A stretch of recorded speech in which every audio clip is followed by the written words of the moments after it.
We have a great joy to welcome you at the 5th International Conference, Media for Men, organized by Institute of Journalism, Media and Social Communication at the Faculty of Social Sciences. Dear guests, as you know, our conference is a part of a project organized within the framework of the Polish Ministry of Education and Science, program called Excellent Science. Our project was initiated by Professor Michał Droszcz of blessed memory. We mentioned him here because a lot of you, our dear guests, knew Professor Droszcz personally, and you had a chance to cooperate with him in academical networks. Indeed, it took a long way from an idea to reality. But the most important, that the idea of this meeting comes true today. And this happens because of each of you. And here we are. We are here together to discuss about ethical security of human being in the media. I really would like to express our gratitude. Thank you very much indeed to each of you for your presence today with us. Thank you. That's for you, our dear guests. We are happy to have you here, really. We also are very much grateful for honorary patronage and support of His Magnificence Professor Robert Tyrała, the rector of the Pontifical University of John Paul II in Krakow, whom we welcome warmly. Thank you for your presence here with us.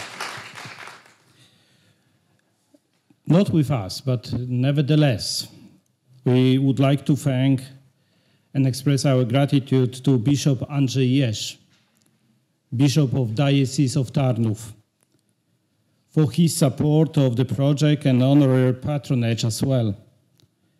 By the way, this is the diocese of which Father Michael Droszcz was a priest. We are very proud to work under the scientific patronage of the Polish Communication Association and the Committee on Social Communication and Media Sciences of the Polish Academy of Sciences. This internationalization of the conference was noticed by diplomatic missions. The conference received honorary patrons of 8 institutions from diplomatic corpses in the Republic of Poland. And here we will go through the list, and as you know, it's 8 of them, so I only ask you for one clap at each of them. Okay. Wait, so let's try. The conference will be held under the patronage of Embassy of Slovenia in Warsaw,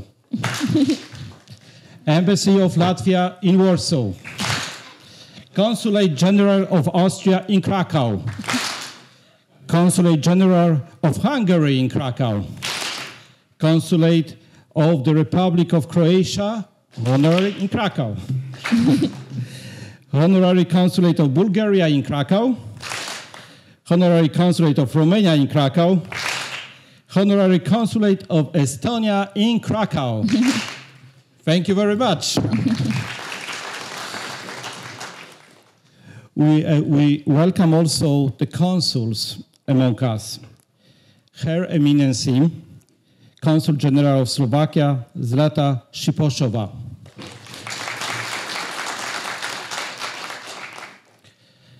His Eminency, Consul General of Hungary, Dr. Tibor Gerencser.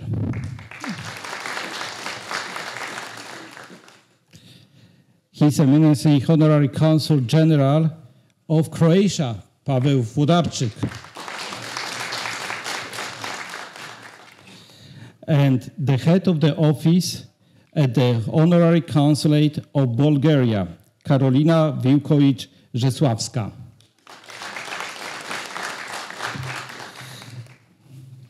We would like to thank our sponsors and partners, primarily Brookbet, the Szaflary community, the heart of Podhale, as well as the Center for the Thought of John Paul II in Krakow. Media patronage is provided by Radio Kraków, the Polish National Television in Krakow, Radio Jasna Góra, Forum of Catholic Radio Station, our academical media as well, Radio Bonus, John Paul II TV, and Vita Academica. Thank you very much, and we're sending you warm greetings. We would like to also thank to the team of the Scientific Projects Office at our university, headed by Iwona Bąk. Let me greet team of International Relations Office. We would like to send greetings to Tomasz Kniaś. We would like to thank the library employees, and we pass the gratitude on the hands of Director Sebastian Wojnowski for their support and for their hospitality in this beautiful place. Let's give a hand for this.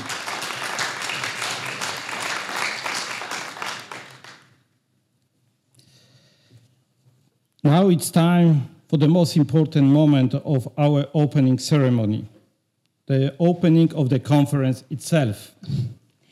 But this is what I thought we have been doing so far. Yes, you are right, as usual.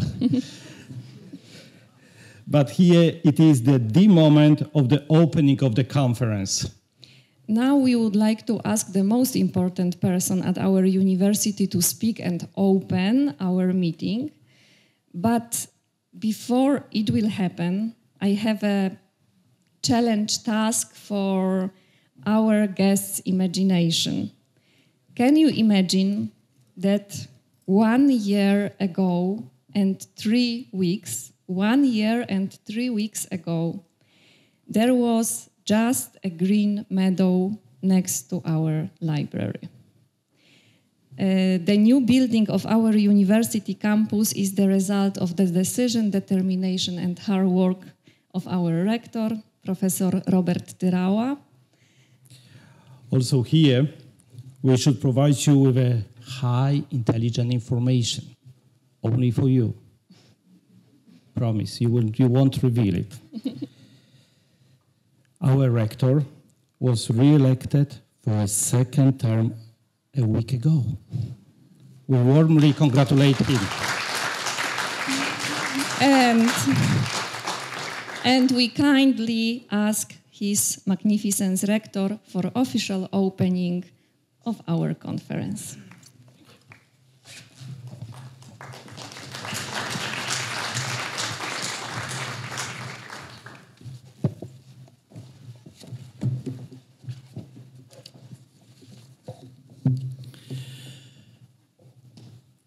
Your Excellencies, dear diplomats, venerable fathers, dear ladies and gentlemen, dear honorable speakers, and you, especially Katarzyna, Professor Katarzyna, and all the staff.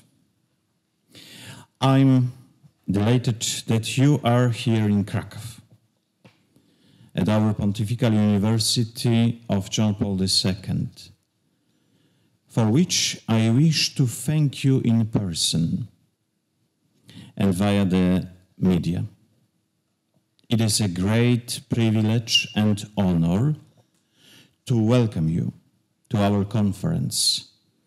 I'm very happy we will have 58 speakers from 19 countries. Let me express the words of gratitude to the organizers headed by Professor Katarzyna Drąg and to her assistants. And I wish to say the profuse thank you to our media patrons. In the era of most advanced mass media, ensuring the human safety has become a priority.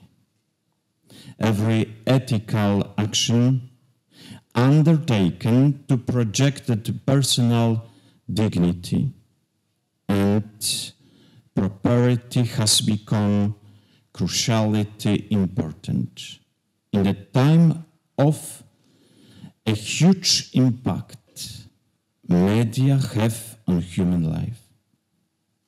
In this modern rapid evolution of communication technologies, the issue of ethics in media are more pressing than ever before. The aim of this conference, as you have said in yourselves, is to scrutinize various aspects of mass media ethics and human safety. I think the above perfectly corresponds with what His Holiness Pope Francis said to media managers and staffs on the 23rd March this year, using these significant words. In the field of information, serving essentially means seeking and promoting the truth, all the truth. For example, by countering the spread of fake news and the devious plans of those who seek to influence public opinion in an ideological manner, link the descending the social fabric. And the Pope said, the truth is one. It is harmonic. It cannot be divided with personal interests. I believe it is you, the participant of this international event, who are open more than another else to the truth, seeking and promoting, which is the very idea of this conference. And I wish you all to listen to one another in your pursuit of this truth. Thank you so much for coming to Krakow. Thank you for coming to our university. And now thank you for your attention. God bless for all the conference.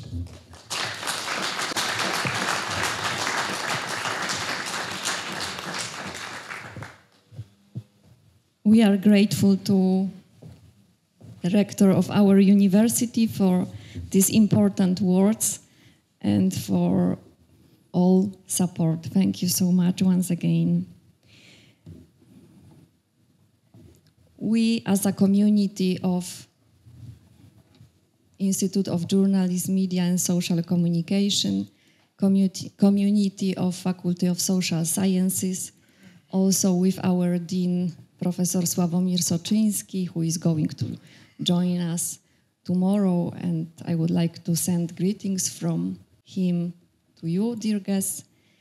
We would like to start our intellectual adventure, presentations of the first session speakers.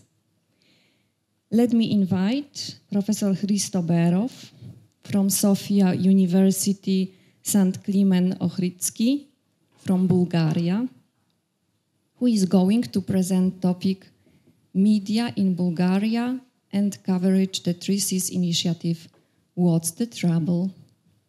It's good to have you, Professor. The floor is yours.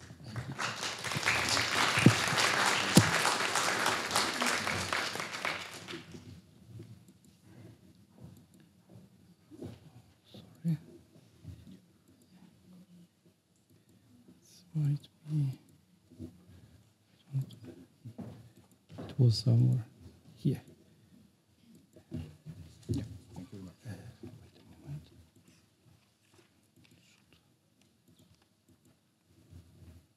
a moment.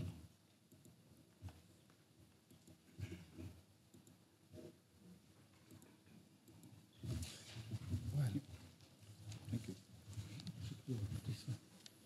Yes. Hello. First of all, I'm very pleased to be here, and thank you to the organizers for the kind invitation and for the opportunity to share some thoughts with you about Bulgaria media and the coverage of the 3Cs initiative. I apologize for the mistakes in the title, but I think not the important thing is not the title. The important thing is something that I would like to share with you. First of all, this is something that. Or the presentation that is that I will present to you is a common work of me and my colleague from Warsaw University, Pasimir Domaracki. Some of you may know him. So this is our common work for the last year and a half. Just to find the text, because yeah. So the idea about this text is to present you the relation between the Bulgarian public and the information about the 3Cs initiative. As you may know, the 3Cs initiative is a relatively new attempt for closer integration and cooperation in the energy, transport, and economic sectors of the countries of the Central and Eastern Europe within the European Union. This type of cooperation aims to increase the competitiveness and connectivity of the involved countries, which in turn will strengthen the EU's resilience. Whereas Bulgaria is a part of this initiative from the very beginning, but there is a little public debate on the initiative in the country. Even when the 3Cs initiative is discussed, it rarely concentrates on the facts, activities, advantages, and disadvantages. Instead, it is often wrongly associated with geopolitics, which, consciously or not, shifts the attention away from the initiative's main goals and perspectives. As we all know, membership in the European Union and NATO creates qualitatively new conditions for the development of the countries of the Central and Eastern Europe. In the very early years, their priority became improving ties with the so-called Old Europe. Once this objective was largely achieved, greater connectivity between the countries in the region became more and more imperative, as they no longer competed for membership, but increasingly saw themselves as partners in the EU. EU integration, the competition of major East-West infrastructure projects, and the single market are becoming the foundation of which the 3Cs initiative is built. Although Bulgaria has been part of this initiative for 8 years, it turns out that it remains relatively unknown to the Bulgarian public and outside of the research interests of several people in Bulgaria. The public space is dominated by dry facts and texts which, consciously or not, presents a mythologized and often distorted view of the initiative. In view of the multi-layered and multicolored sound of the topic, its relevance, given the state of the Bulgarian information environment, the study of the public discourse of Bulgaria regarding 3C initiatives is a necessity of research and societal importance. In response to this challenge, a study was conducted and a critical analysis on the content of the accessible materials in the most popular electronic media in Bulgaria in the period January 2060, April 2024 was made. Before we move on the specific results of the study, we should make our one clarification. In Bulgarian media, the 3C initiative is often equated with the concept of the intermarium of the Polish statesman Józef Piłsudski. The explanation for this lies in the fact that both refer to the lands between the Baltic, Adriatic and Black Sea. Without going into details, due to the time constraints, I will only note that the concept of intermarium is a rather streamlined conceptual framework which allows to go beyond the established norms of the dominant narratives in and for Central and Eastern Europe. On the other hand, the 3C initiative is a clear, limited and concrete form of political and economic cooperation between EU member states. And so we come to the main point of this presentation.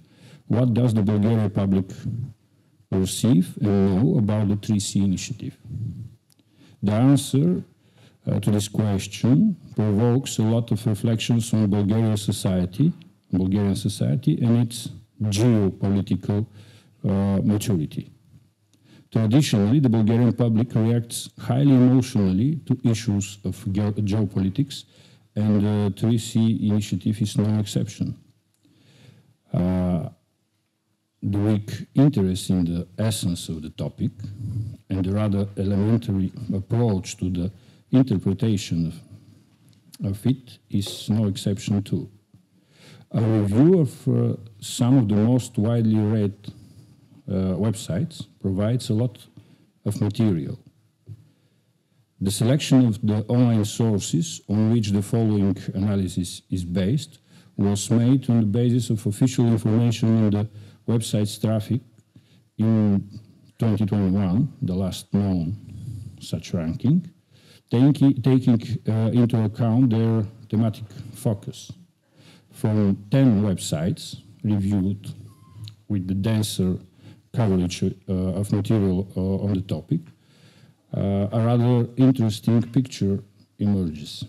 The total number of publications related to the topic coverage, covering the period between January 2016 to April 2024, exceeds 454 to be precise, publications, and shows several important features.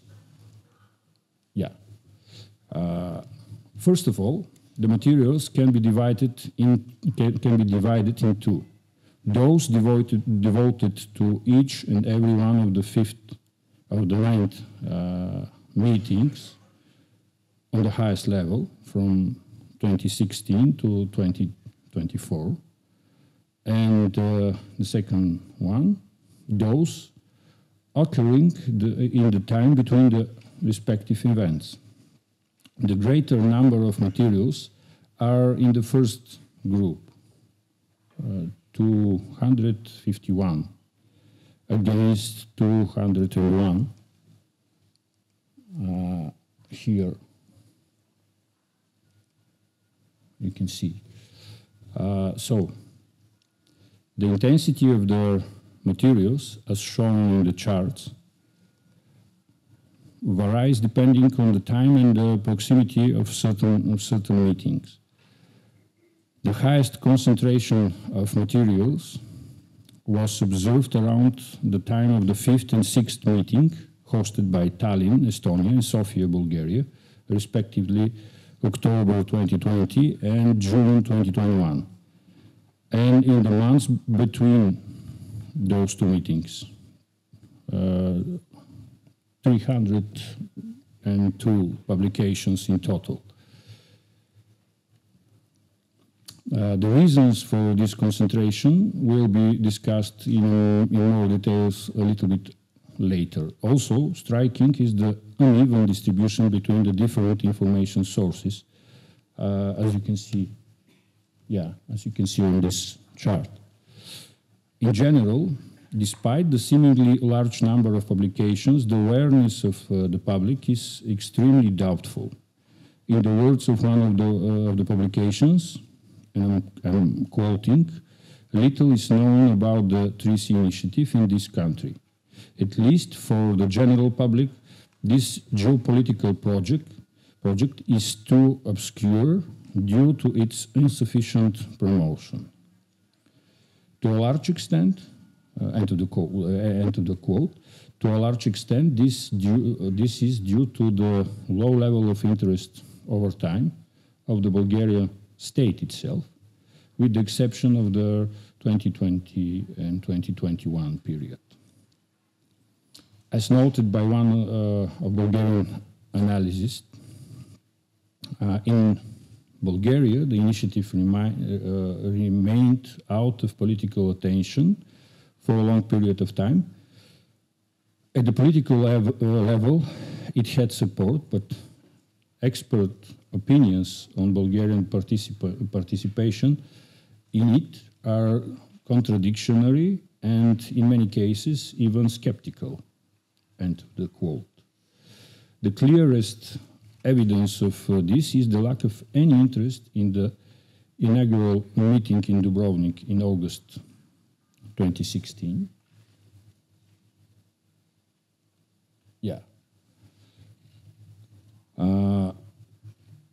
Of the 9 pieces of materials, of publications related to the second meeting in Warsaw in 2017, for 6, the central theme is not the meeting itself, but the figure of US President Donald Trump.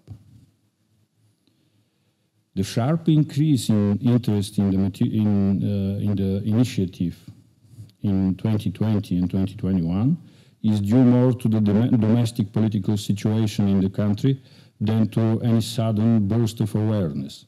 Information about the meetings, and especially about Bulgarian participation in them, at the presidential level is increasing, especially in connection with the largely successful attempts of President of Bulgaria, Rumen Radev, to reap dividends both in the escalation of the conflict of the presidential institution with the government in summer of 2020, and in the context of the then upcoming presidential elections in Bulgaria in November 2021. Maybe the most striking example is the participation of Bulgarian president in the 5th meeting in Tallinn, Estonia. Rumen Radev arrives to personally receive the flag of the initiative and to symbolically assume the presidency of the next year. But at the same day, the information pop up in the meetings, in the media, that the president was in contact with potentially infected by COVID-19 person a few days before the visit of the Estonian capital. So the uncertainties surrounding Radev's certification of the positive test, the president convincing, yeah, I'm almost at the end. The president's unconvincing explanations for the sudden interruption of the official visit, as well as several other factors, triggered a wave of reactions from the government and ruling party MPs, which effectively diverted attention from the foreign policy dimensions of the initiative and shifted the focus on the field of institutional and personal confrontation. This story was central theme for 43 out of 87 publications dedicated to the meeting. Of the remaining texts, 7 were about the preparation for the meeting and Bulgaria's acceptance of hosting the next meeting itself, and 16 were about the confrontation between president and government and the mutual accusations exchanged. In fact, of the seemingly impressive number of pieces, only 1/4 are dealing with the substance of the ideas behind the initiative, some of these pieces being a retelling of the Bulgarian president's statements on the first day of his visit to the Estonian capital. Yep. In the months following the Tallinn meeting and the resulting scandals and tensions between the institutions, the coverage of the initiative has enjoyed great popularity. The concentration of material reflects the Bulgarian institutions' attempt to prepare the ground for the leaders' meeting of the countries participating in the initiative in Sofia in early July 2021. Exactly 120 is the number of warm-up publications. Again, however, the topic is a hostage to a clash, personal and institutional, between the presidency and the government, which is also a reflection of the severe political crisis in which the Bulgaria state is mired from the summer of 2020 onwards. So, because the time is running out, I will go to the summary, yeah, of course.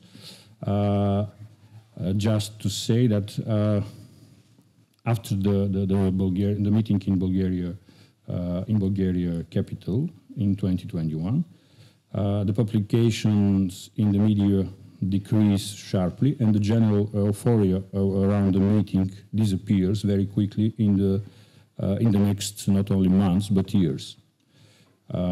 Perhaps the best example are the two of the most important websites, which had a total of 65 publications on the topic between October 2020 and July 21, and only 15 between mid of 2021 and April 2024. So, what's the trouble? Well, the overall impression from the review of the materials is of chaotic and disinterested attitude, except for the period that I'm talking so much about, and a preponderance of the use of the topic for domestic political expediency. The few attempts for analysis are dominated by mostly anti or against rhetoric, and the Russian or anti-Russian vector occupies a central place. If the position of the initiative outside the country can be divided into pro-American, anti-Russian, pro-European and anti-European, it is hard to find in the Bulgarian media environment materials that try to analyze the idea in a pro-European perspective. The most important issues are these: the chaotic and disinterested attitude by media, lack of serious analysis, the anti-Russian vector, which occupies a central place, exploiting the theme for domestic issues, and lack of understanding about the possibilities that 3C initiative gives to Bulgaria. The Bulgaria media environment, so to speak, is very, very, well, it's not a good place to find an information about the 3C initiative, and that is the main conclusion from our analysis on the media. Dziękuję bardzo.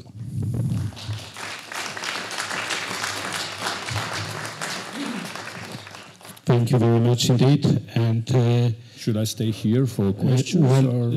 We would take. I don't think that there are questions. The questions will be only there because you use up your time. Yep. Okay. So what we will do now? We will thank you once again. Every participant receive a certificate. So we will grant you at the end. Also of you stay with us. Certificate, okay? Thank you. And then we will have a common picture. Okay, so what it is that now we will move to the, Poland at a certain time for 123 years did not exist. We were not on the maps of Europe, of the world. We were not there. Like most of your countries, except one country among us, 12 countries that exist. And this was Austria. Austria did exist. But the rest of our countries did not exist. Poland was also partially under three parts. Austrians, Prussians, and Russians. But we say that there was a fourth part. And this fourth part were the immigrants who went for better life to the United States of America. The fourth part, now the estimate of Polish population is 38.5 million, but the estimate of Poles living outside of Poland is 20 million. And we have one representative who came to us from this diaspora.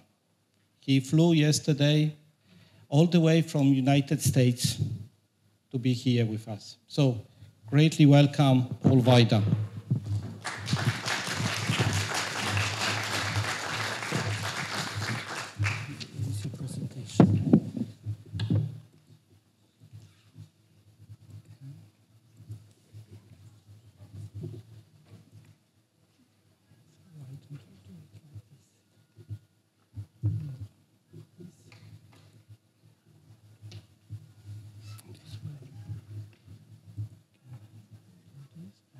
Your presentation.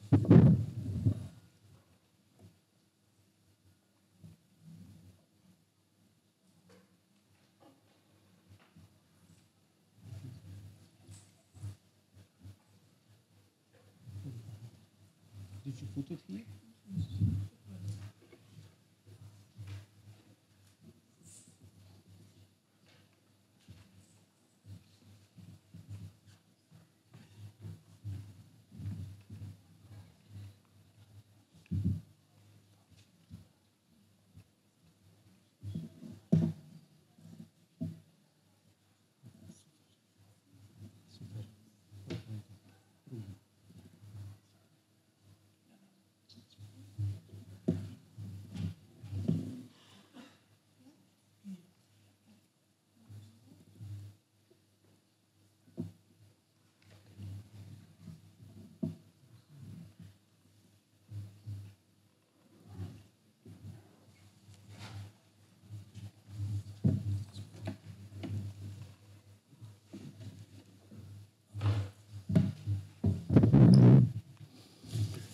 Thank you, everyone.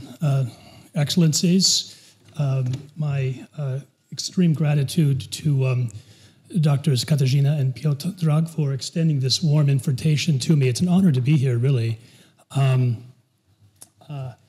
It is very reassuring to note that computer technological issues we share across the ocean. So my topic for today is a fractured image, Poland in current American media. I don't suspect that what I will have to tell you this morning is going to be very new or surprising. I do hope that some of my conclusions might be, though, give you some reasons for deeper thought about some of these issues that are being addressed in the this media ethics conference. If there's one thing I think that's increasingly evident to everyone interested in the media and media ethics is that this is a global issue, not just an issue for Poland, not just an issue for the 3 Seas countries, but for all of us. And many of the things that I'll share with you that are happening in the United States are certainly of concern and should be of concern here. So a little bit about myself. Thank you for this warm introduction, Piotr. I am indeed a member of Polonia. My grandparents come from Poland, my great-grandparents on my mother's side. My father's side, my grandfather comes from the area of Warsaw, my grandmother too. On my mother's side, they are from a small town called Oświęcim. Perhaps you've heard of it. Not too far from here, of course. They are pre-World War I immigrants. So as you know, there are waves of Polish immigrants to the United States. They were among the major wave of Polish immigrants coming to the United States in the early decades of the 20th century, before the First World War. So they originally came to Buffalo, New York, one of the major centers of Polonia, where I was born. We moved to northern Indiana, where I was educated mostly. I spent some time working in school on the East Coast, New York City, Connecticut, before settling with my wife and raising a family and teaching in Minnesota, so in the upper Midwest. This is the state of Minnesota. It's as far as you can get in the United States before you become a Canadian or you go to Canada. My home university is the University of St. Thomas in St. Paul, Minnesota. There's a picture of the campus overlooking the lovely Mississippi River, which begins in Minnesota. It travels all the way down to the Gulf of Mexico. I currently live where that star is at the very north, just a little bit north of a major lake in the state of Minnesota. We are known as the land of 10,000 lakes. In truth, there are actually more like 16,000 lakes in Minnesota. So I am privileged actually to live on a small lake. Polonia itself, even though we are far from Poland, not too far from Polish people and from other Poles, this is a representation of the percentage by population in each of the states of the Polish diaspora. So you can see that it is largely a Great Lakes northern phenomenon, the Polish diaspora. Okay, let me move on because I know my time is limited. So my topic, a fractured image, Poland in contemporary American media, was guided by this question: what is the average American likely to know about Poland if their primary source of news, analysis, and opinion is one of the 3 major newspapers in the United States? The New York Times, the Washington Post, the Wall Street Journal. Some of you may read these, I don't know. Why these 3? Well, first of all, these 3 newspapers are the largest circulation daily newspapers in the United States. All of them individually, all of them together, each of them individually are considered newspapers of record. So they have a kind of authority within the journalistic field. Secondly, all of these are committed to long-form journalism, publishing in-depth stories, not just short news reports. Thirdly, they are the few remaining news organizations in the United States capable financially of supporting foreign bureaus, including in Central Europe. And fourthly, all are committed, I would say, all are committed for the most part, but that's part of my contention this morning. All are committed to the value of independent investigative journalism with at least an effort to report a diversity of viewpoints, steering clear of what's sometimes called advocacy or partisan journalism. And this is the reason I've not included, of course, Fox News, any number of other newspapers or journalistic outlets. So these are the three that rise above the rest. Okay, what are my methods? Well, in answering this question, I conducted a rather standard media analysis. I will not claim to be an expert. My training actually is in moral theology with a specialization in institutional ethics, especially in the area of healthcare, Catholic healthcare. I used the ProQuest US Newsstream database and surveyed news, commentary, editorials, and feature stories basically all of last year. So there are clearly limitations. Here. I recognize those. I still think the results, however, were interesting.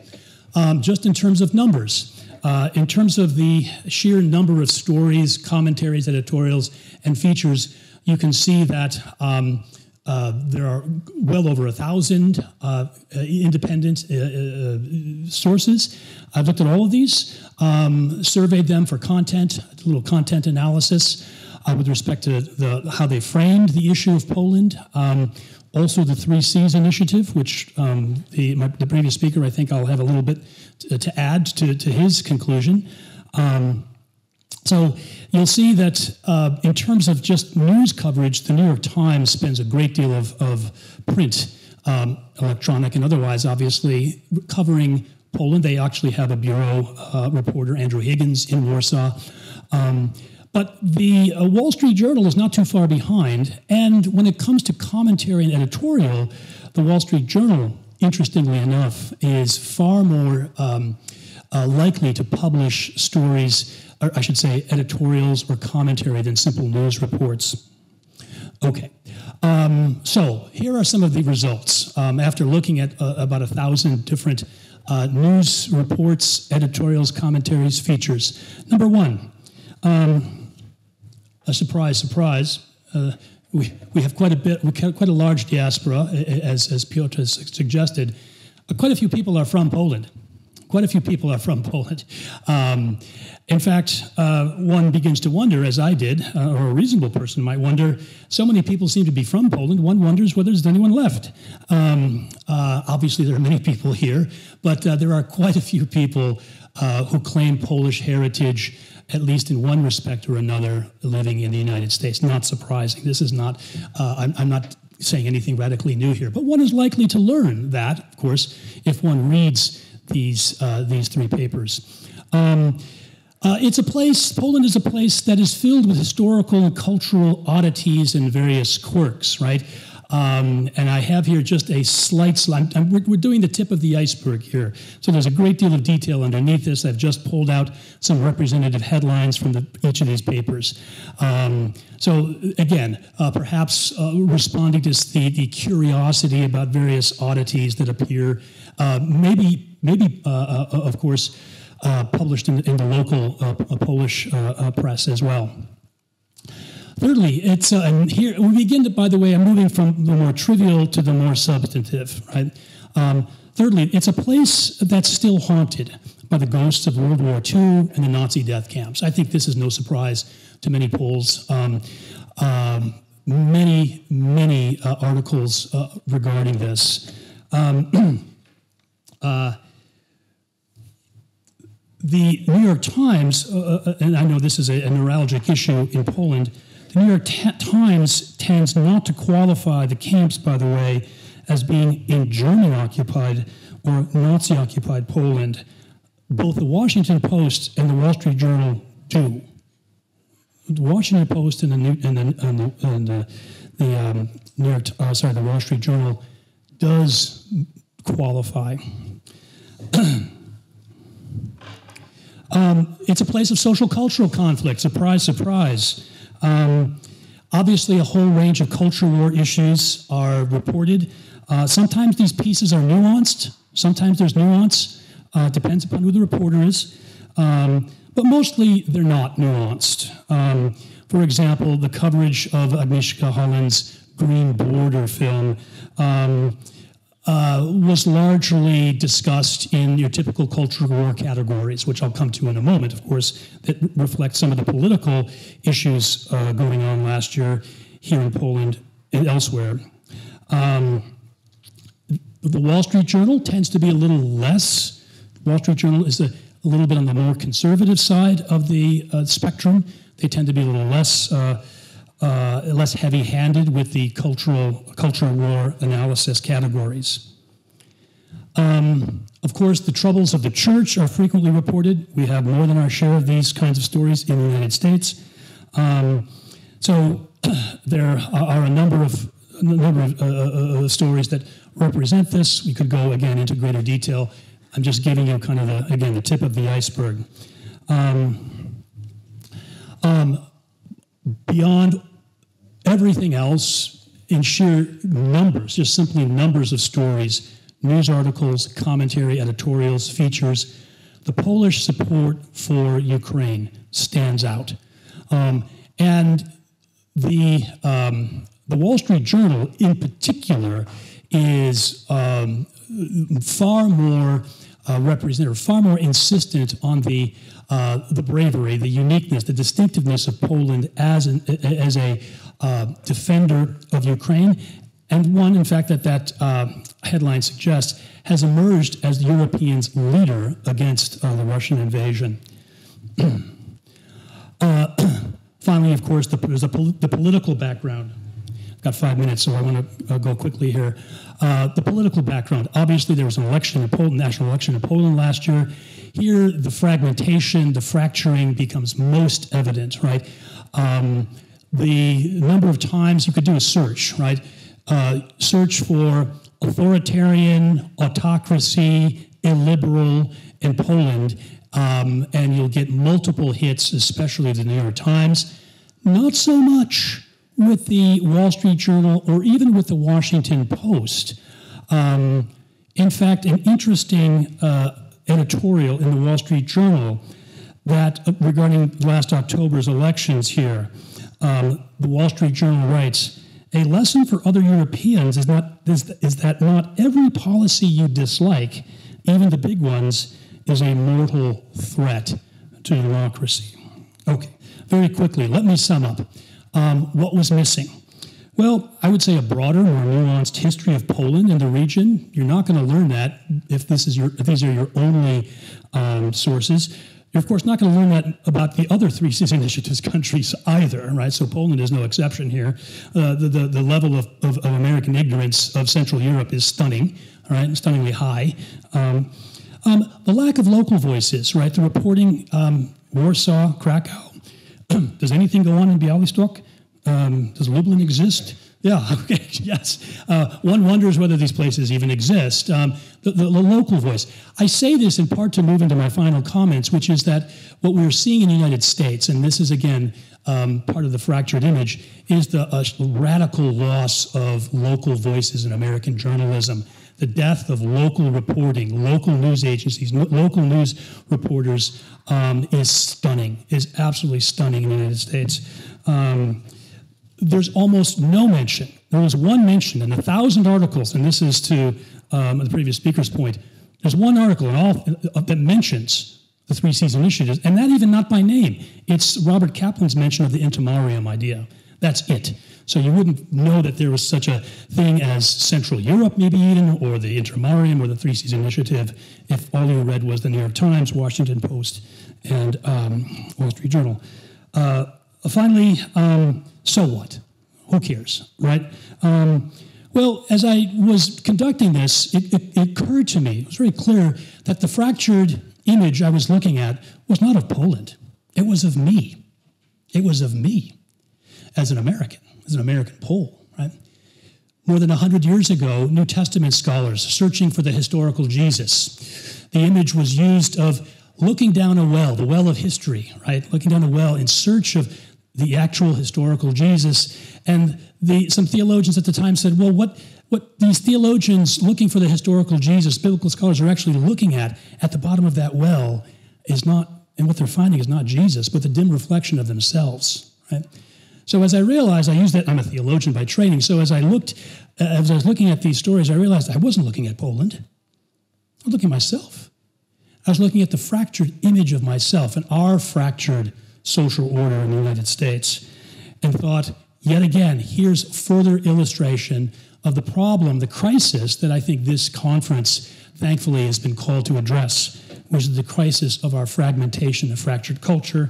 How do we best address it? It's a crisis on the personal, ethical level, but I would also say it's a crisis on the institutional level. How can we restore a media, right? Journalistic integrity, the institutions of journalism that are trustworthy and provide the space and even a safe space for people from different countries to meet together peaceably, safely, securely.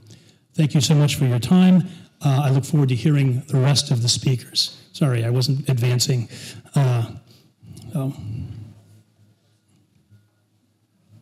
you.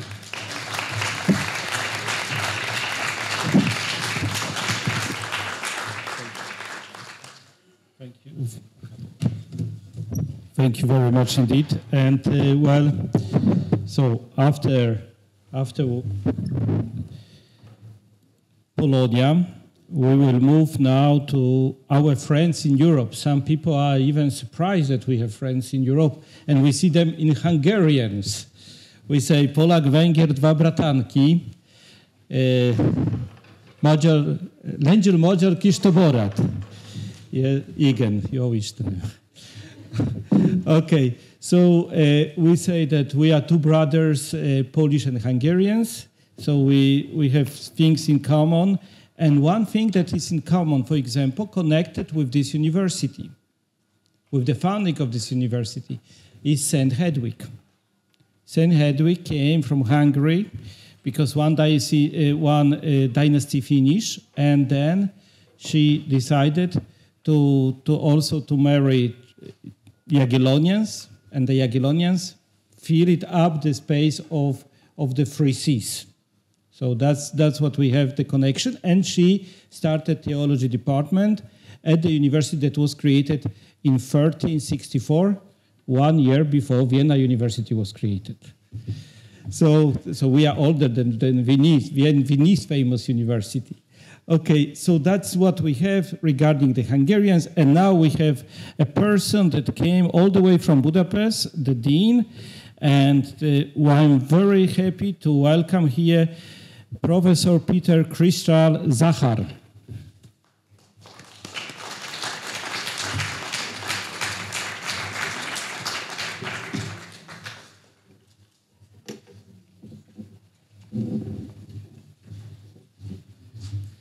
Thank you so much, Piotr, for this very kind introduction. Dear professors, most esteemed guests, dear ladies and gentlemen, and first and foremost, dear students who are interested in all these topics that we try to discuss today, I'm very honored to be here with you, and I really appreciate your invitation. Thank you so much. Krakow is very much in our heart because it's our common cultural heritage, so we are very, very home here in this beautiful town of yours. I will have the difficult task to talk in 10 minutes about ethical questions and Hungarian journalism. I could talk, I think, 1.5 or 2 hours of this topic, but I will try to stick to my notes, so hopefully we will meet the requirements of the chair. In recent years, concerns have been raised by international organizations, including the European Union, about the state of media freedom and pluralism in Hungary.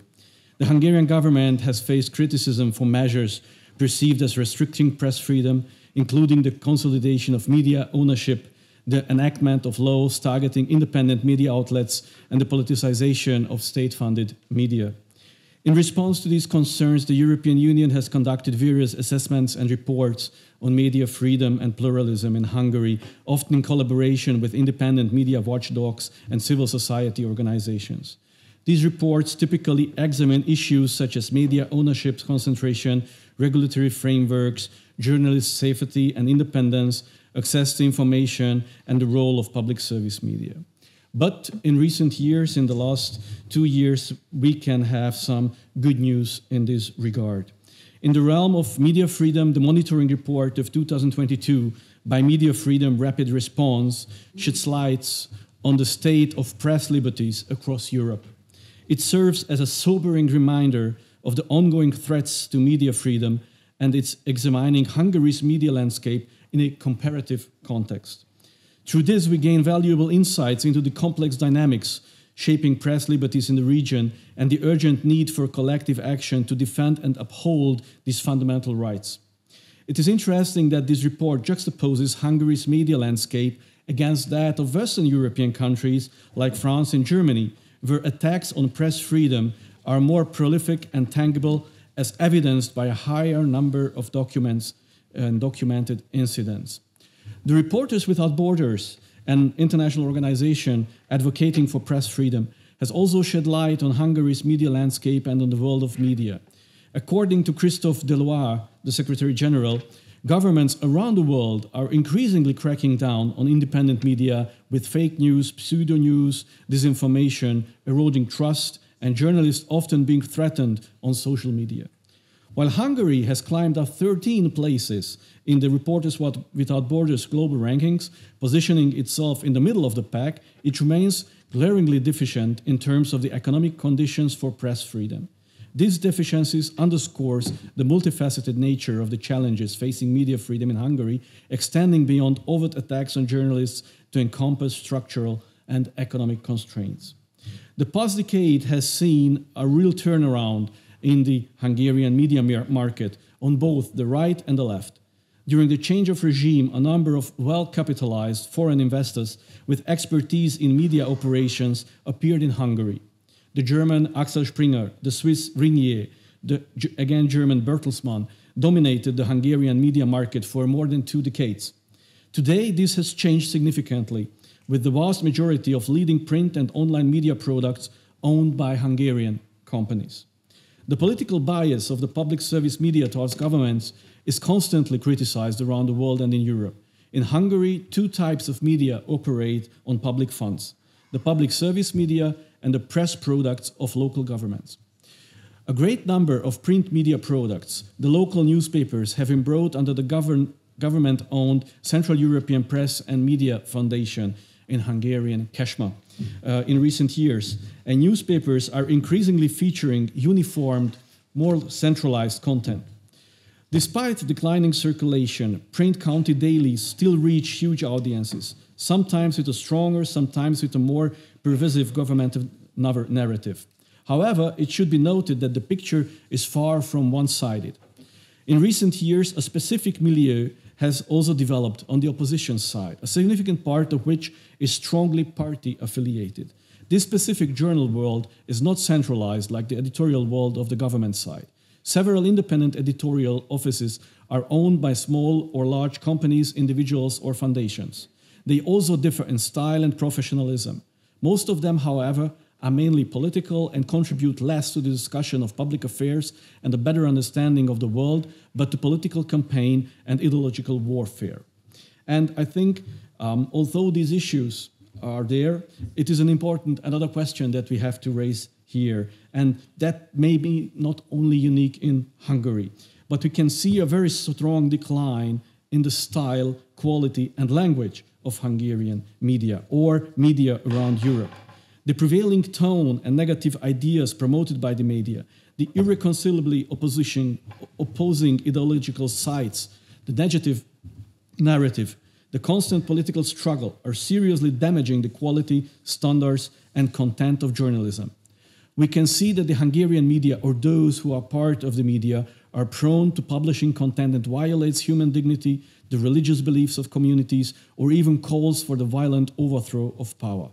And because of this, I think intellectuals, and especially Christian intellectuals, face a myriad of ethical considerations as they navigate the intersections of faith values and professional communication. First and foremost, truth and integrity serve as foundational pillars for Christian intellectuals in public relations. Upholding honesty and transparency in messaging, even amidst pressures to embellish or manipulate information for strategic purposes, reflects the commitment to align communication efforts with Christian values. Christian intellectuals are called to exercise discernment and critical thinking when consuming media content, particularly in an era marked by the proliferation of misinformation and fake news. By critically evaluating sources, cross-referencing information, and seeking diverse perspectives, intellectuals can discern truth from falsehood and resist the spread of disinformation. I don't have the time to talk about it, but maybe the European Union's act that were just enacted a few weeks ago and maybe you heard of can contribute to all these questions throughout Europe. The European Union's Digital Market Act and Digital Service Act and the European Media Freedom Act that was just enacted a few days ago. But I have some ethical imperatives for all of us. What can be done? How do Christian intellectuals maintain authenticity and consistency in their communication efforts? By ensuring that organizational messaging reflects genuine beliefs and values, intellectuals foster trust and credibility among stakeholders, thereby enhancing the effectiveness of communication efforts. Respect for human dignity underscores the ethical imperative for intellectuals to uphold the inherent worth and autonomy of individuals in media campaigns. By refraining from manipulative or coercive persuasion tactics and respecting the rights of all stakeholders, intellectuals demonstrate a commitment to ethical communication practices. Engagement with media ethics involves advocating for ethical guidelines informed by Christian values, participating in professional associations, and promoting ethical education and training. By actively contributing to broader discussions on media ethics, intellectuals can elevate ethical standards and foster a culture of integrity within the industry. Navigating these challenges requires discernment, critical thinking, and a commitment to engage with media responsibly. By embodying values of love, grace, and humility in all interactions, intellectuals contribute to a positive Christian witness and uphold the reputation of Christianity in the public sphere. In this technocentric and secularized society, where under the guise of neutrality, not only religion, but also the basics of human nature and humanities are being eliminated from education, where the memory of computers replaces memorization, the media and the press should strive to transmit basic human and ethical values. Without this, I am convinced that humanity cannot be humanized. Without this, human-faced barbarism will continue. Without basic values, without a strong stand for the creation of man, without ethics that reflect these values, technology only perfects the means of destruction. To educate, to sensitize hearts to spiritual values, to educate for respect for others, for mutual openness, for solidarity. That is what is mostly needed. And in the media, we must be able to combine these values with modern social issues in our everyday content production. We must be able to show how Christian teaching can be applied and interpreted in the context of the challenges of today's world. This must be accompanied by a thoughtful and professional presentation. In many cases, we experiment. In many cases, we choose the wrong format for action, but we have to be as professional as possible. The liberal media world often captures attention with its highly edgy and attractive appearance. So we need to be able to compete and come up with high-quality content and the most sophisticated ways of delivering it. But for us, content is as important as looks. Thus, personal stories, good examples from the world can bring us closer to winning hearts, because if viewers can apply what happens to their own situation, these personal examples will increase empathy and help them to identify with our deep-rooted Christian values. And another important message is we have to build networks. So thank you for all for being here. Thank you for the discussions. Thank you for the possibility to sharing our thoughts with each other. And thank you for the organizers of this conference. Thank you very much for all of your listeners and friends. Thank you.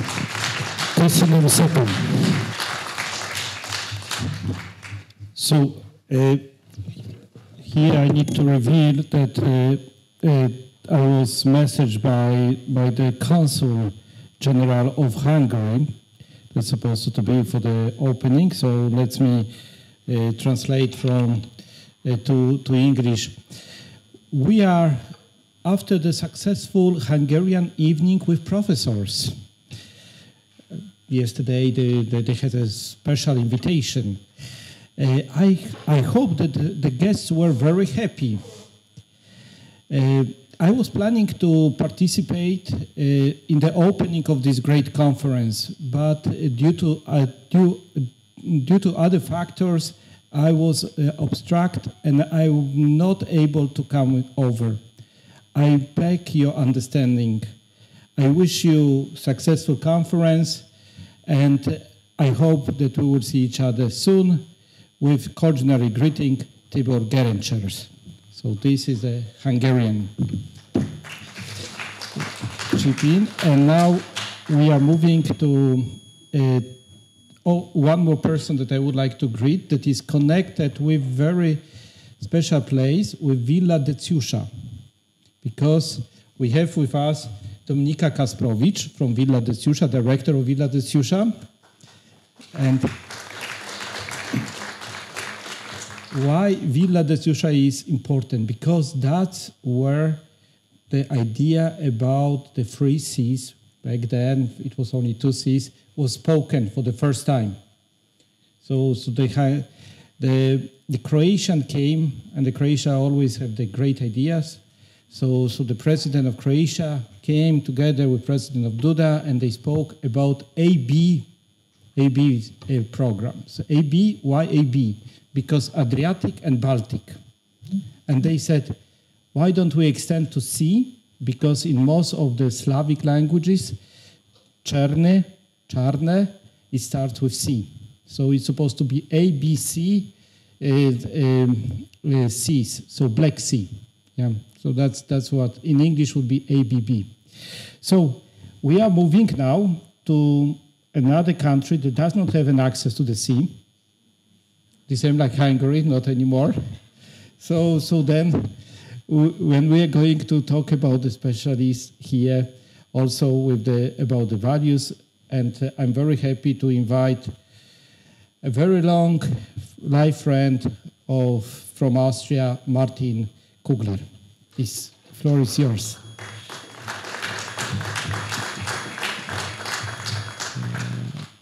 Okay, so you have here. Thank you, dear Piotr. Thank you for inviting me here. When I have been here the first time in 1985, when I was a student with other Austrian students at the end of the martial law, we were invited to help to build a church in Nova Huta. So I thought then it was the only moment in my life where I could contribute to the common goods of Krakow. But now it seems I get a second chance. Why this title? Yeah? Media ethics, religious illiteracy, and religious freedom. Why this title? I want to anticipate my story by giving 2 reasons in order to make it a little bit easier to understand why I choose this. First reason, because many media people, many media outlets have moved in Western Europe in the last years quite rapidly in direction of a narrow-minded secularism, I would say, sometimes quite radical secularism, where religion as a key element of daily life, of biographies, of decisions, is either unknown or neglected, or both. So this is, of course, leading to negative consequences for pluralism, tolerance, etc. Second reason, you know that there is a new phenomenon of journalism as job description, but also self-understanding by the words to show attitude, to show the right attitude. This is completely new because in the 50s, 60s, 70s in academic institutions, it was the opposite. It was told the students that journalism is not to be common with an attitude or be common with an ideological approach. So now this is a new phenomenon, which is, of course, also a challenge for tolerance and pluralism, because instead of reporting and putting facts in a fair context, interrogation and reframing or even judgment outweigh journalism. And you see that also in the style of some interviews in big TV shows. So I hope to contribute in the next 10 minutes to a better understanding of media ethics in this context, and also to show the media's role in shaping the narrative and the perceptions about religion. So media ethics, what is that? Is there such a thing as specific media ethics? The Greek philosophers, Aristotle, first of all, when they started to consider what is virtuous life, you know, the concept of arete, which was kind of one of the most important terms in Greek philosophy. When they explained virtuous life, they distinguished between poiesis and praxis. So, for good reasons, they distinguished the quality of an activity itself, the product, and the quality of the activity in relation to the acting person striving for virtues. So does an activity, does a work make my life better? Do I grow in my personal life? This was the question of which they called praxis.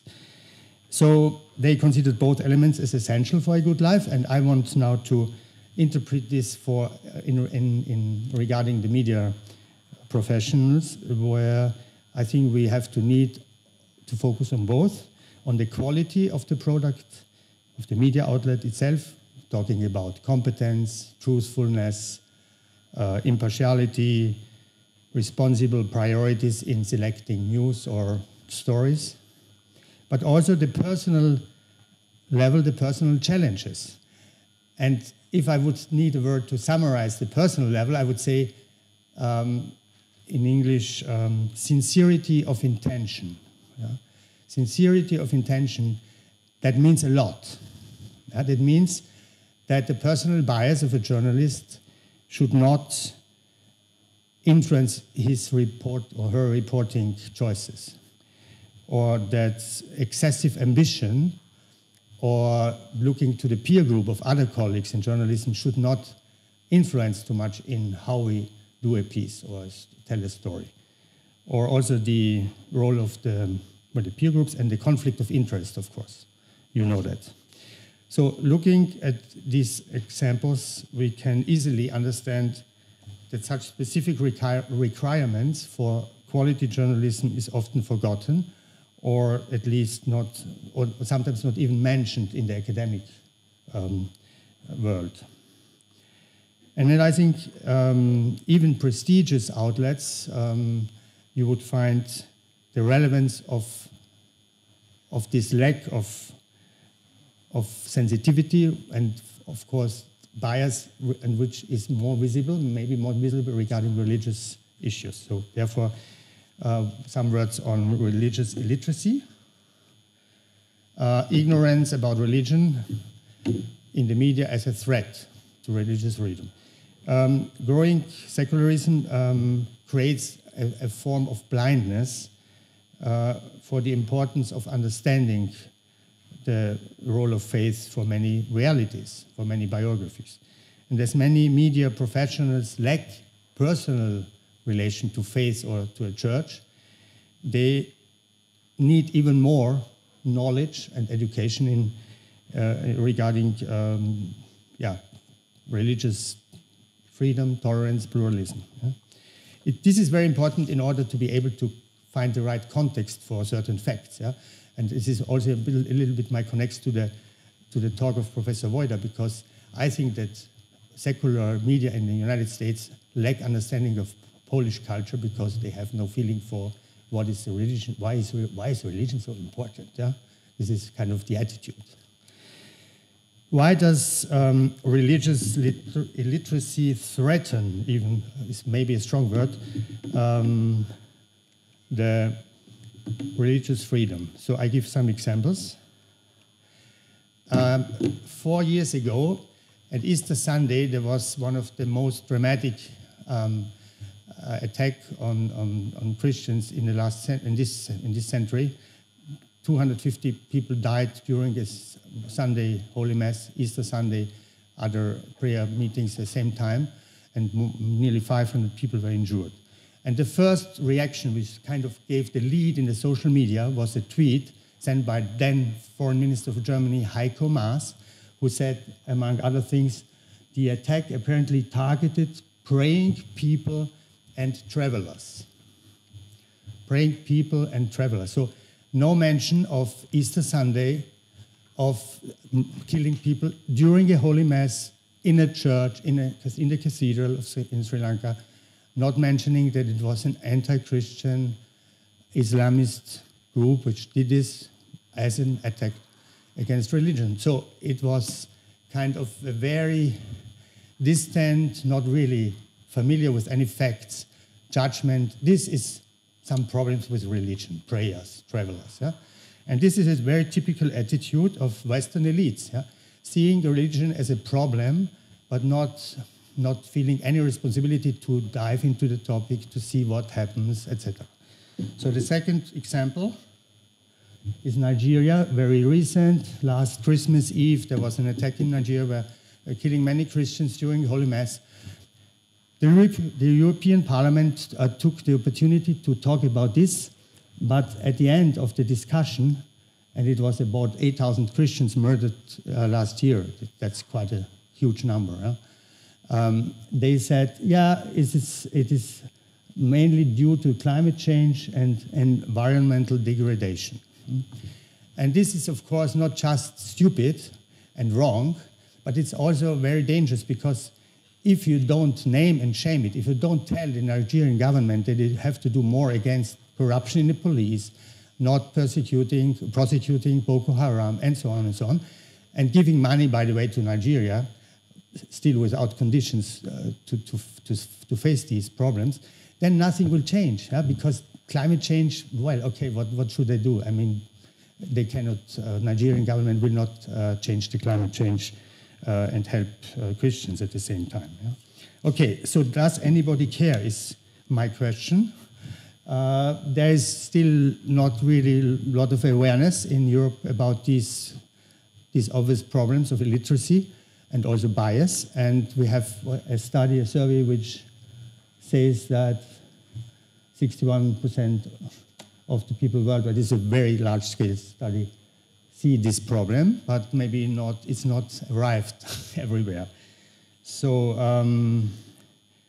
I think that mistrust in traditional media and also the success stories of new formats, like take Jordan Peterson's YouTube channel or PragerU, or other big outlets who are really bigger than public TV sometimes in their reaching the audience.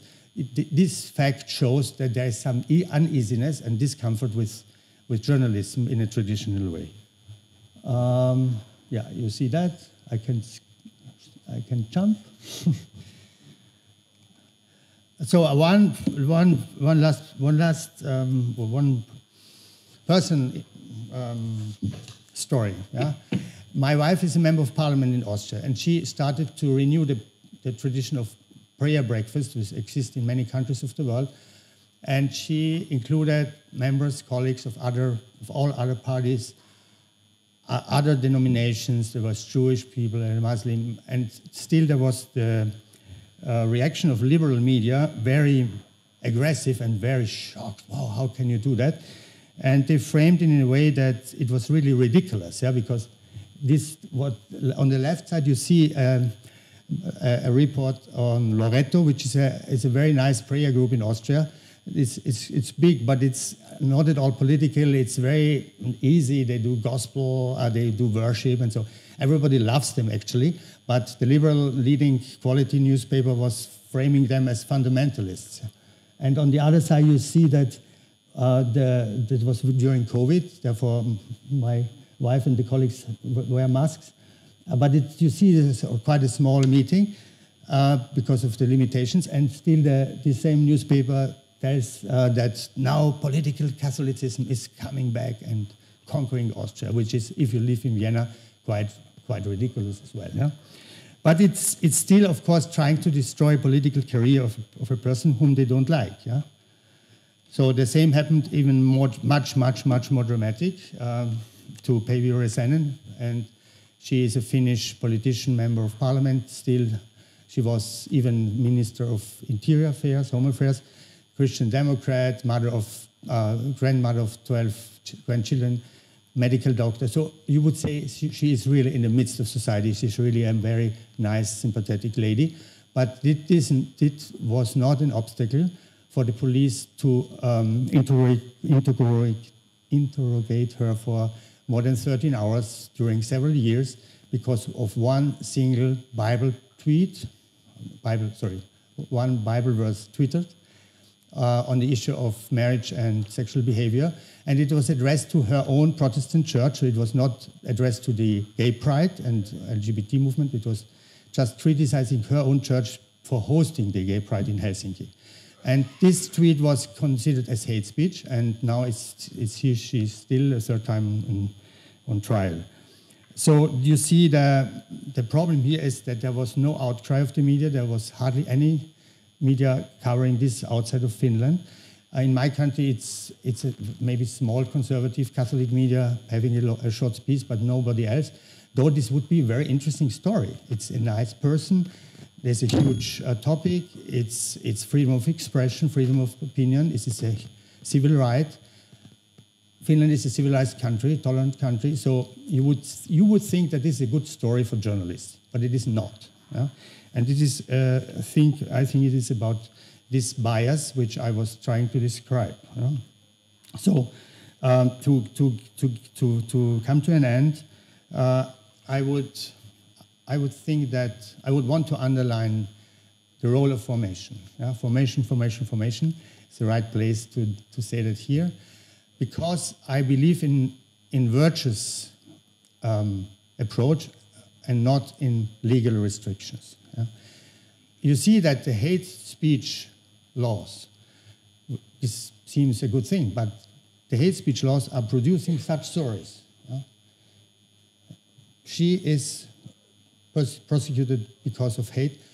And of course, if you meet her, I met her, there's nothing of hate or even heat in her arguments, but it's very easy to say, this Bible verse is offending somebody. Yeah?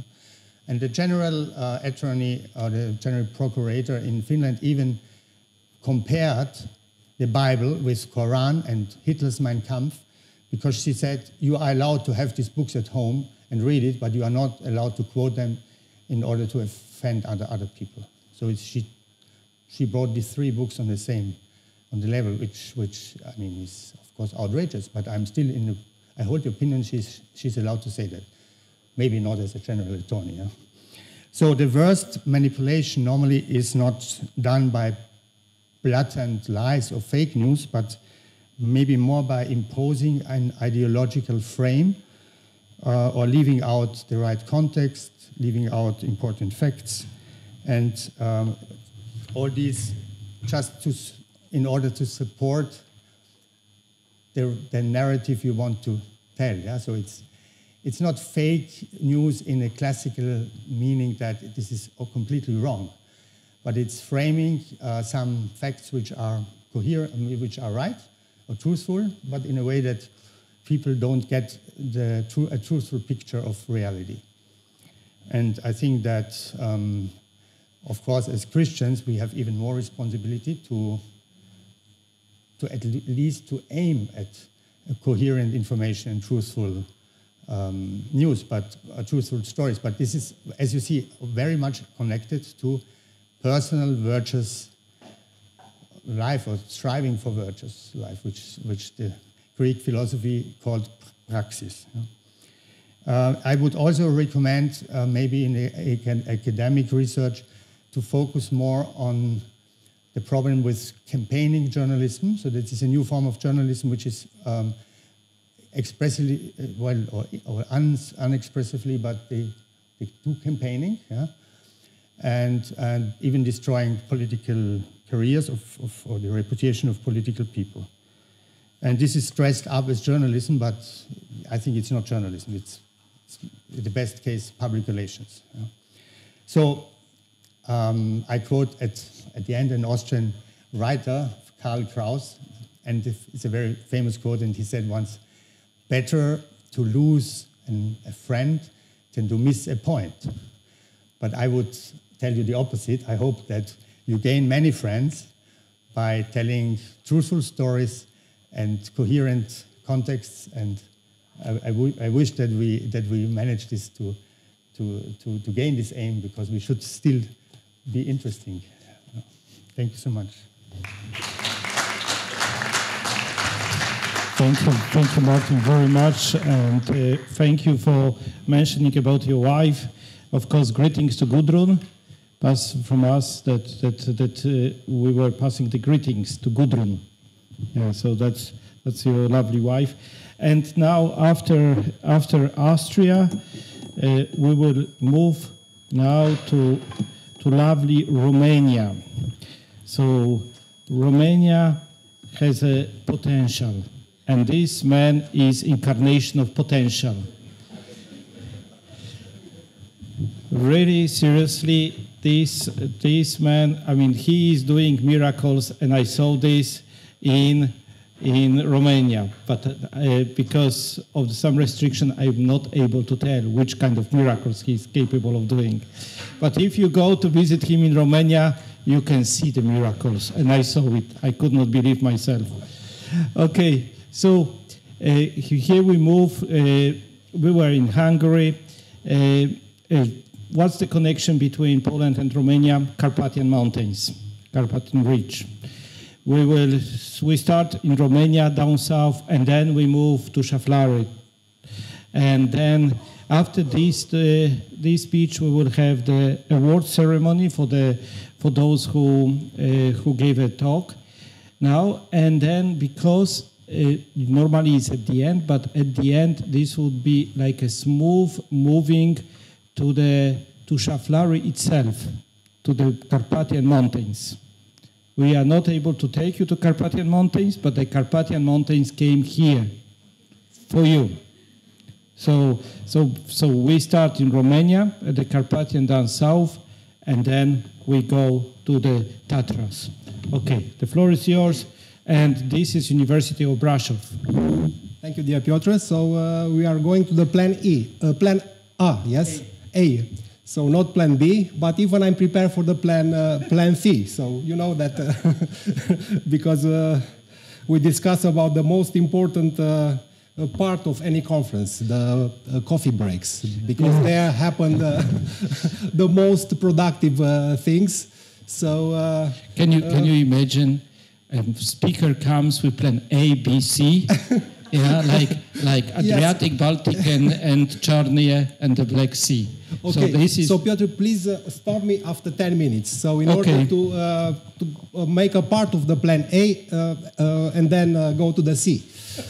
Okay. So it's very difficult for me to speak among an audience and the speakers that coming from the philology, from philosophy, from sociology, from theology. And I'm a marketing guy. So I graduated marketing at the Transylvania University of Brasov, and I worked for 13 years in the beer industry. So make adverts, make researching beer and so on. So what is my place here? So because since 2012 I'm academic at Transylvania University of Brasov. And there I teach marketing, advertising, and branding. So this presentation is about how to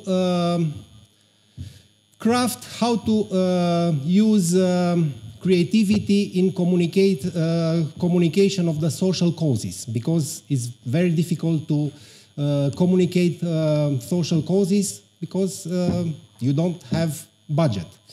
So first of all, let's see the context. So what a regular guy, regular people is facing every day. So for example, Gen Z, they are staying 7.2 hours of screen every day. Also, an average internet user is targeted by about 1,700 online banners each month. Also, putting together all the adverts, even adverts coming from the packaging, some said that we are facing every day about 4,000 ads. Others say that even 10,000. So let's speak about another number, almost 389 billion. That is global ad spending in 2023. This is about 2 times that the national Polish budget in 1 year, or about half of the Poland GDP. Okay, so in this, having this context presented before, how social causes have to do in order to break the clutter. You see this clutter of 4,000, 10,000 adverts per day.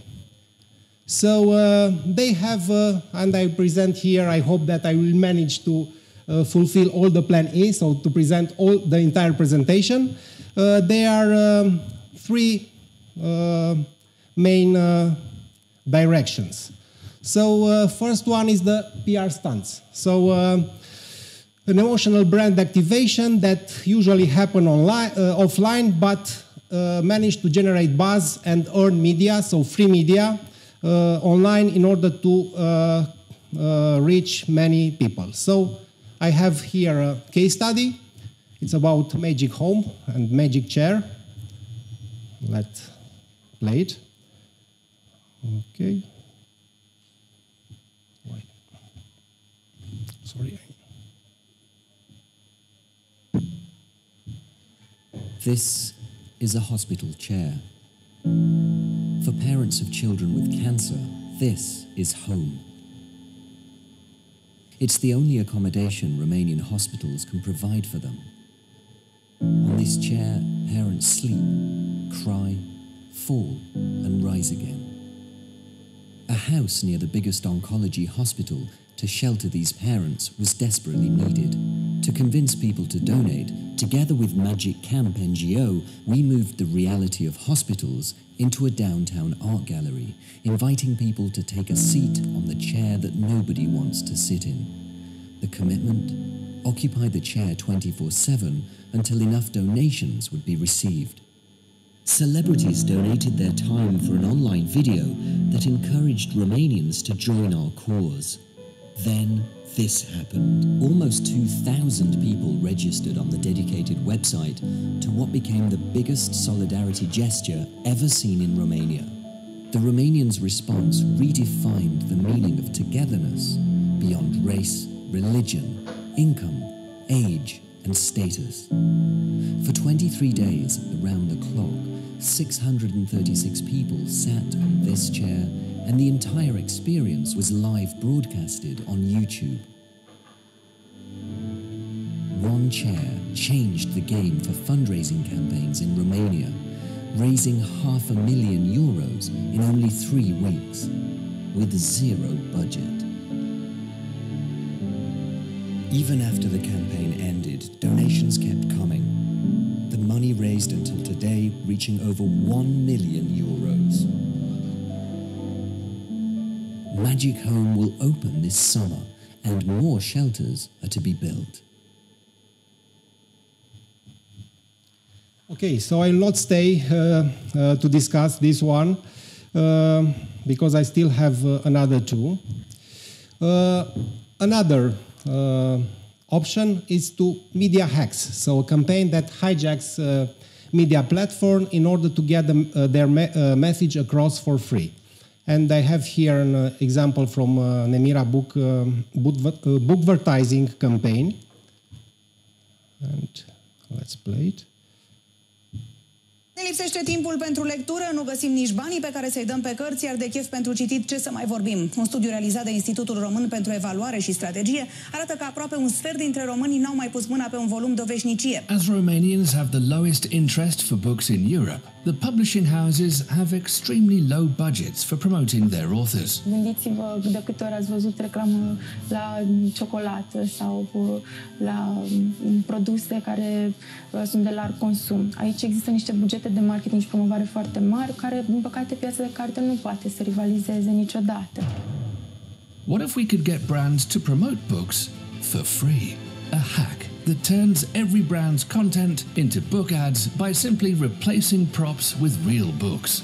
Nemira Publishing House presents Bookvertising, the first platform in the world that delivers ongoing visibility for books with zero budget. Brands could enter and adopt the books they needed from Nemira and 7 other publishing houses that joined. And guess what? Over 50 international and local brands adopted books for their digital content in posts, stories, and videos on Facebook and Instagram.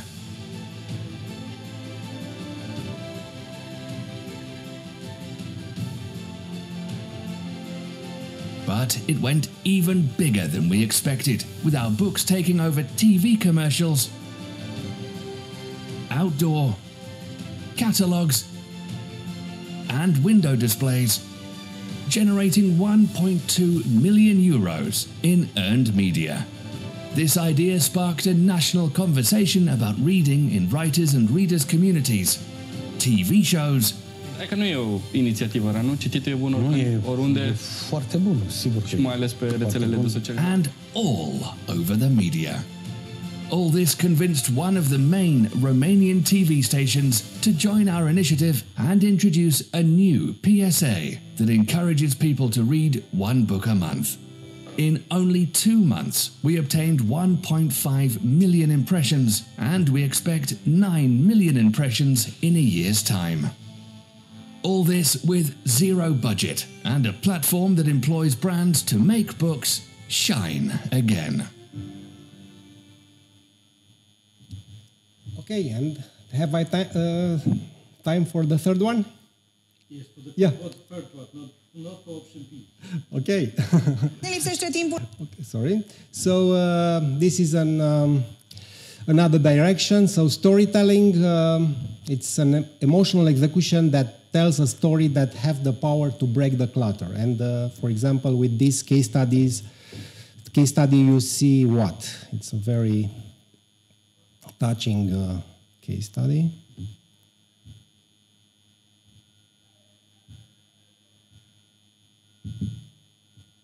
Oh, no, not this one. Sorry.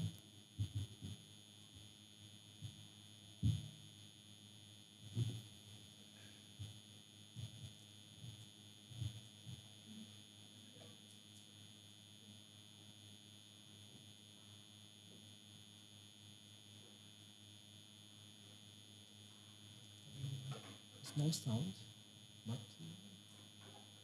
no. I don't know why. So maybe go to plan C. No? No? Okay. I don't know why that. I can try to play the sound. I don't know why.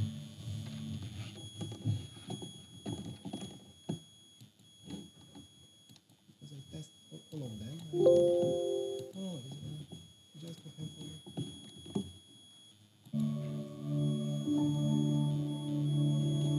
As the NGO that introduced palliative care to Romania, hospice still struggles to get funding. Because our beneficiaries don't have a future ahead of them, and they cannot be saved by their donors, the cause seems less noble or urgent. To raise both awareness and support, we harnessed the power of cinema to tell the story of what hospice care means. So, we made the first charitable feature film. 1 hour, 27 minutes long, running in 66 cinemas, and now streaming on Netflix too. We reinvented the fundraising model by converting the cinema ticket into a direct donation. By rebranding cancer from a death sentence to a story about hope, we raised record funding and support for hospice, while successfully putting the concept of palliative care on the public agenda.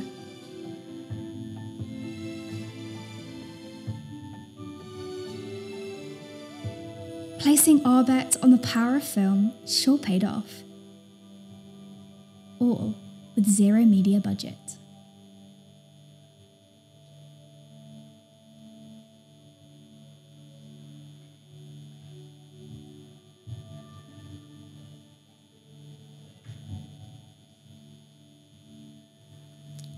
Okay, so just for a reminder, so this is all the three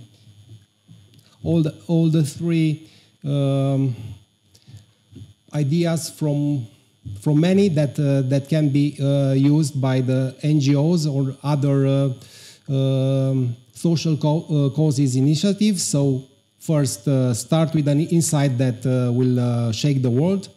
The second, implementation, so having a craft execution that will capture the attention of the news feeds. And the third one, turn the campaign into social conversation that generates in earned media or free media. Thank you. Mulțumesc. Florin, wait a moment. We will ask now the procedure of being awards. You receive this from the hand of my better half. Then you walk here, and journalists, and you smile, you take the pictures, and you walk out down here. Okay? Is this okay? Okay. So, Florin, the first certificate goes to you. Okay. And please, Christo Borov, if you can proceed. Yeah. Tam też stań. Yeah.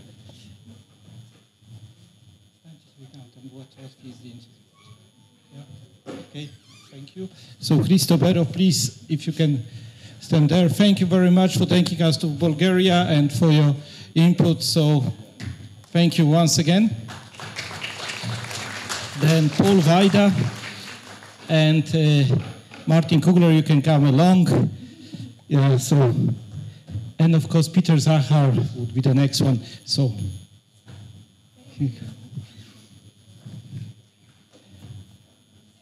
if you can move a little bit. Yeah.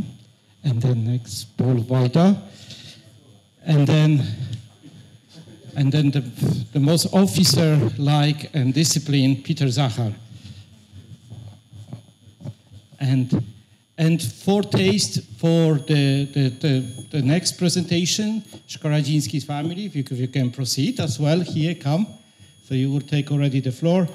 Because, as I said, we will continue, after this presentation, we will continue forward. So the certificates also go towards you. Yeah? In advance. Yes, so. Yeah. Yeah. And please, if you can stand for the pictures, and our cameraman and yeah. Okay, and this was the first session of this conference.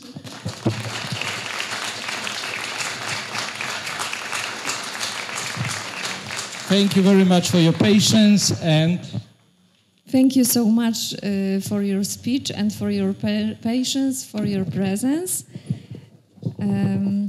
It was about values from different perspectives, and I think it is important for all of us. So, first session, thank you for your speeches. And now we would like to introduce Beata Szkaradzińska and Rafał Szkaradziński. Beata is our PhD student. He's also a journalist at Podhale. And here is Rafał, he's a mayor. You know, the rector was re-elected. But 2 weeks ago we have election, and he was also re-elected a mayor of Szaflary in the first round. Now, right hand, put the right hand over your left side. Yes? Do you feel that something is beeping there? Yeah? Hungarians do not have hearts. Okay, so exactly, if you look now here, you can see there is only one heart. And this is a heart of Szaflary, but also heart in the whole mountain highlander regions. And these people are coming from this heart. So, thank you very much for being with us, because this will be continuated.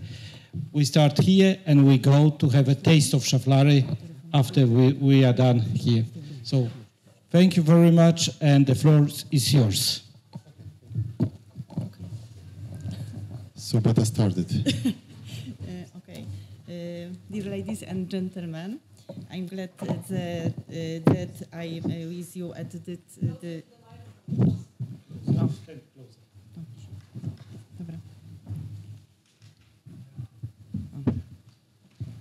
Dear ladies and gentlemen, I'm glad that I... Studujemy prezentację. Prezentację? Ale to moment. Teraz, no to gdzie ta prezentacja jest? I'm glad that I am with you at the great conference. I'm journalist. I have more than 25 years for experience. I worked for newspapers, magazines, internet news services and television. Now I would like to present you Mayor of Szaflary Commune, Rafał Szkaradziński. This is my brother, okay? He will tell you about small village Szaflary. Szaflary. This is our presentation. Small is beautiful. Promotion of regions in 3 Seas initiative. A case of Szaflary, the heart of Podhale. Prepared for this presentation, his presentation. Thank you very much. Maybe I will just talk to that second microphone.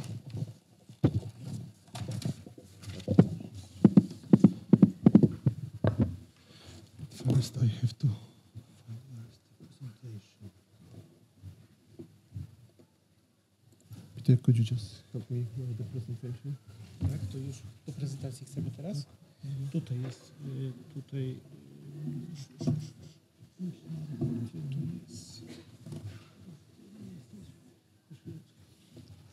Przejdziemy w tą stronę. Okej, tu jest na lewo. Okay. No, tak? Jesteśmy. I to może być tutaj w tym, ta prezentacja. Nie wiem, czy to jest tu. Prezentacje to są to może? Nie, tak? Czy może Pani pomóc? We just lost the presentation in a moment.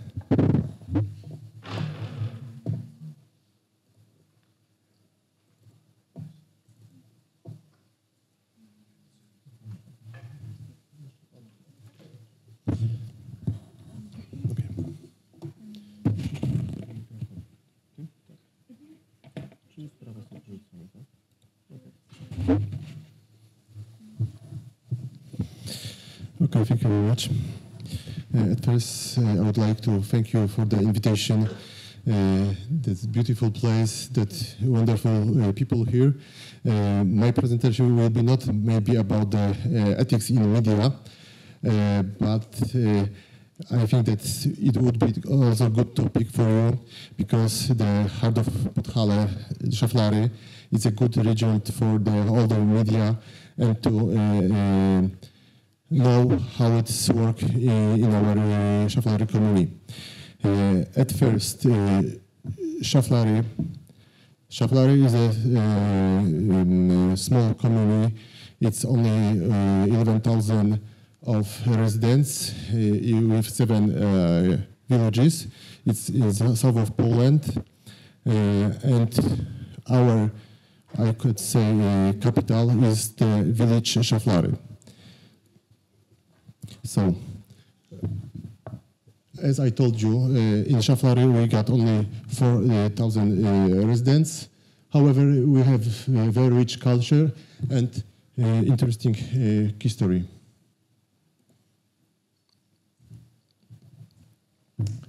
Szaflary is the oldest village in Podhala region. You know the Podhala region is on the south of Poland by the Tatras. In the beginning there was a small wooden castle on a rock only, and then there was a brick castle on an initiative of the Cistercian order. He defended the borders and trade route in the Dunajec Valley. The first document about it dated back to 1252, and the Szaflary at the foot of the castle was built in 1328, so that's the old one, especially in our region. There was a manor house at the foot of the rock. Now the stone wall is still reconstructed. And a little bit about the Szaflary. Szaflary is small, yes, I told you, only 4,000 residents, but we have the great things here. For example, we got the old Dorula's cottage from 1843, and opposite of it, we got the last initiative, that's Joterman Wall, planned 7 kilometers depth. That's the photos is from the last year when we are just start the drilling. In Szaflary village, we have last year we built just the big building, the modern large facility, and entertainment and the sport hall. It's full-sized and professional with an area for 2,100 square meters, only with a gallery for fans and facilities. International matches and tournaments were played here. You can see here the Polish tournament, actually for the Olympic Hopes tournament for countries. We have also the different disciplines of sports. For example, last month that was the international Thai competitive. And what more? In this big building, we have just not the sports, but we have also the arts. The building has also the modern library. It was named after the Nobel Prize winner Wisława Szymborska. This is also historically justified. Wisława Szymborska's parents got married in Szaflary, and her uncle, parish priest Maurits Watermund, lived here. She spent her holidays in Szaflary as she was a child. We can see it in on the bottom on the left side. That's the picture of Wisława Szymborska when she was in Szaflary in the young years. In this building also we got the part of the education also. Here we got the classrooms, language classrooms, computer classrooms, chemistry, biology, and art. And all of the building was the building cost was 11 million Polish zloty, in which 8 million Polish zloty was co-funded by regional operation program of the Małopolska Voivodeship. Whole building is adapted for disabled players and on the wheelchairs. One more thing, I can see that Peter wants to show you something. In Szaflary, we got also the great Cistercian Park. Last year we just opened it. for not only for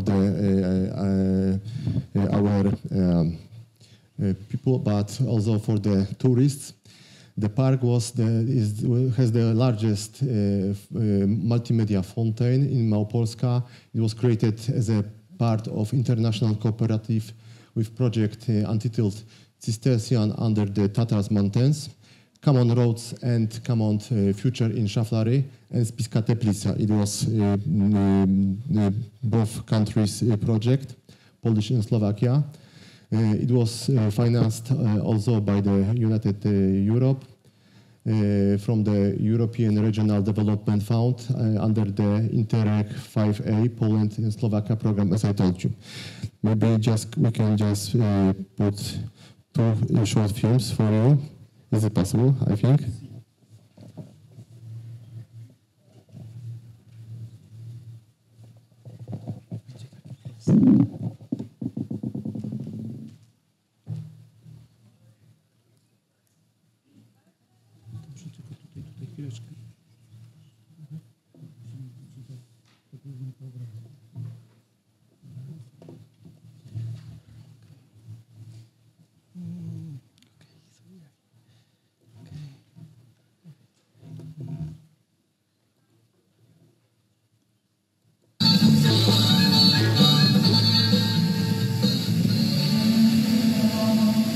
Rok 1098.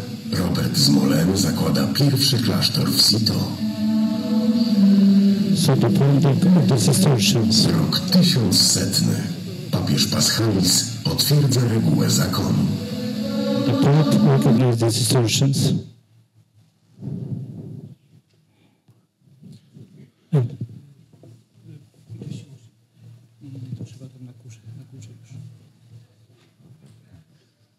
Zakłada pierwszy klasztor w Sito. Rok 1100. Papież Paschalis potwierdza regułę zakonu. It was just a small part because I want you, everybody in Szaflary, to see all of it. It's 20 minutes, all of the this Monday, no, this Sunday we'll have the first presentation of this year. So I, of course, invite you, everyone. Yes, and the second film in a moment.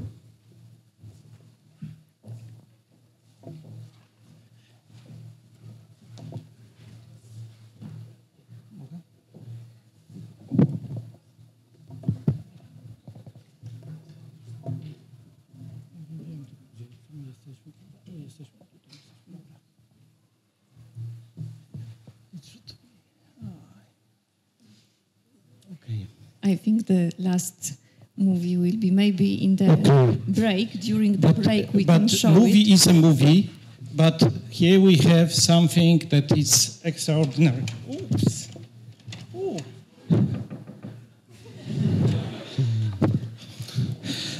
It's,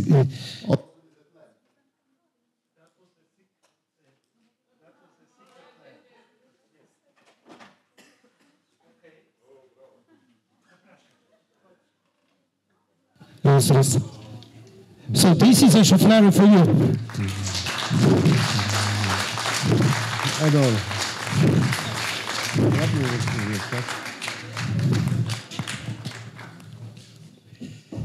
So instead of YouTube, you will hear in reality. Yeah. Także jak panie się ustawi. I have some words about these beautiful ladies here. One of them is my wife on my left. Yes. We are all together. And one more thing about the Szaflary. Next to the Cistercian Park, we have the Brine Graduation Tower and restored historic vicarious building with modern equipment. We can hold the scientific conferences there, the same as you here, the similar. It's not everything, yeah? There is also the deepest geothermal well, as I told you before, in Szaflary. Now we have almost reaching 6 kilometers depth. In this year, we plan to reach the 7 kilometers in the next month. We'll use it to heat our houses, to plant, to obtain the electricity. A lot of people want to see it. Even our president of the Republic of Poland, Andrzej Duda, was in our geothermal building. Yeah. And this is the deepest dig. So in Poland, people joke that he wants to go all the way to China. Yeah, and they told all the also about that we just get the devil in so deep. Then and the next to the geothermal well, we get the highest mountains in Poland. Of course, you know it, the Tatar Mountains, and the many bicycle paths where is in our Szaflary community. There is also 2 large thermal pools in Szaflary. I told in a moment with some guy that told me that he knows the Szaflary because of the thermal baths. And now we got the We are closer to coffee break, yes. Closer and closer.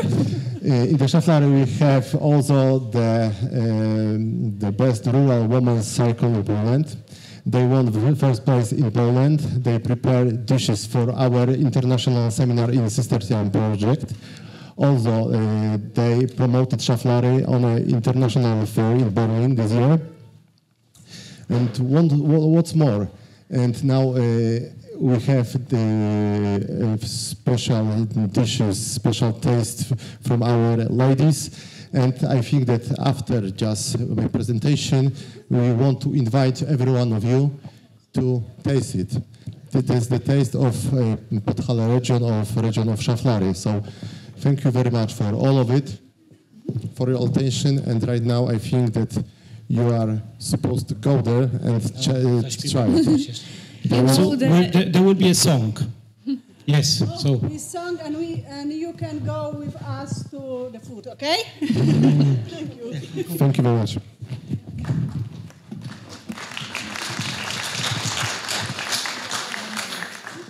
Szaflary, szaflary.